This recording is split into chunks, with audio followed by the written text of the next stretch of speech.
Greetings smartwatch fans! Ito, meron tayo ditong bagong outdoor style rugged smartwatch. Ang DMA smartwatch. At sa video na ito, alamin natin yung design. Kasama na rin yung specs. And of course, yung loaded na features sa DMA smartwatch. So kung balak nyong bumili, right now kasi medyo popular to sa TikTok shop. So kung balak nyong bilhin to, panoorin nyo muna yung video nito. Alamin nyo muna kung ano nga ba yung mga loaded na features sa smartwatch nito. And of course, sa mga hindi pa nakasubscribe, support our channel. Subscribe na sa ating nag-iisang Smartwatch Pinoy TV. Okay, so umpisa na natin. Tingnan natin ang DM8 smartwatch. So panoorin natin ang video nito para malaman natin kung ano nga ba yung mga loaded na features, specs, and of course, alamin natin yung design ng DM8. So ito yung DM8 natin, ito yung packaging. So simple lang, may features dito na nakalagay. And ito, iba't ibang features na loaded sa ating sports smartwatch. So marketed as sports smartwatch and personal health tracker. Okay, so titingnan natin ito, yung mga nakalagay dito, titingnan natin dito mismo sa smartwatch. And talking about the smartwatch, meron siyang metal body frame.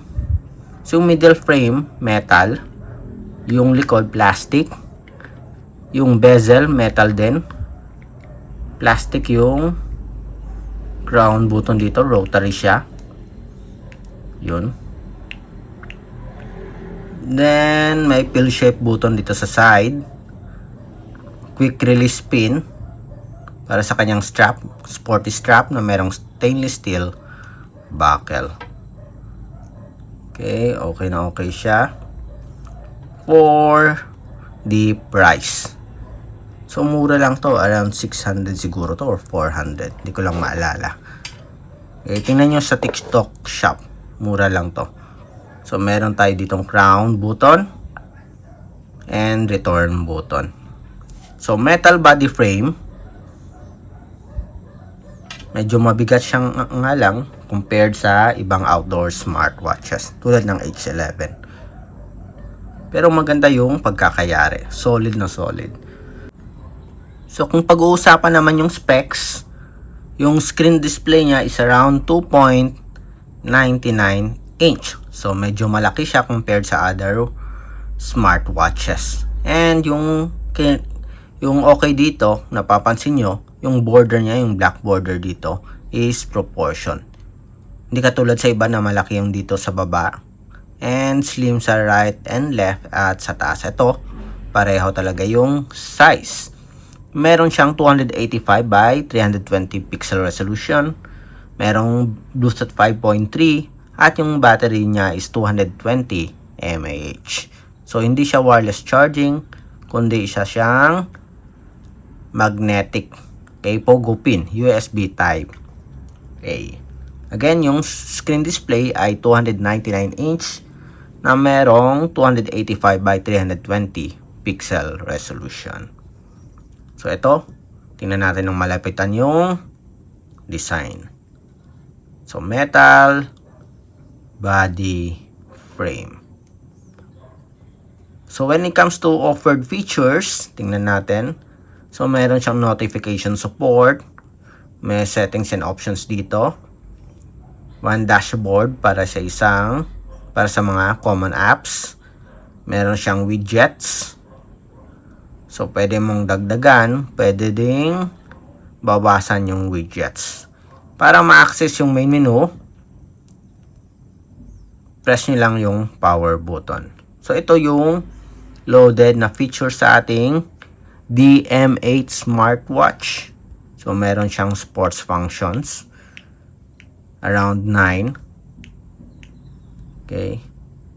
Nakalagay doon sa promotional images, merong 100 plus sports functions. Okay. So, kalokohan yung nakalagay doon. 9 sports lang yung loaded sa smartwatch nito.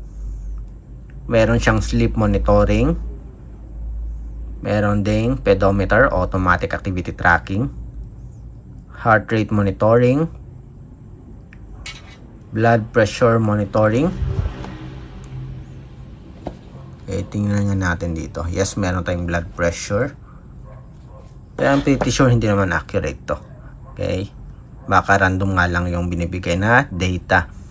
Meron siyang blood oxygen monitoring, message notification, Bluetooth call na may support sa call history, contacts at phone book or dial pad.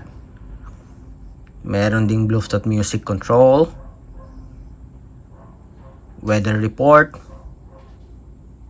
calculator, alarm, stopwatch at sedentary reminder. So meron ding Bluetooth photo control, voice assistant, find phone. So may games dito, racing games. Okay, gamitin nga natin yung rotary button.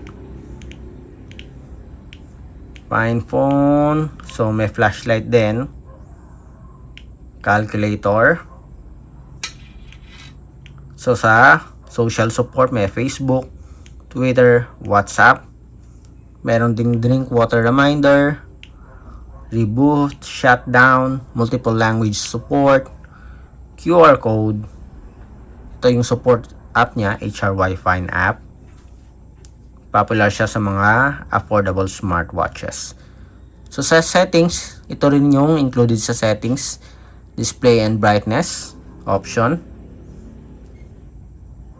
bedside lamp mode, store factory at about section. Napapansin nyo, yung device name natin is DM8 smartwatch.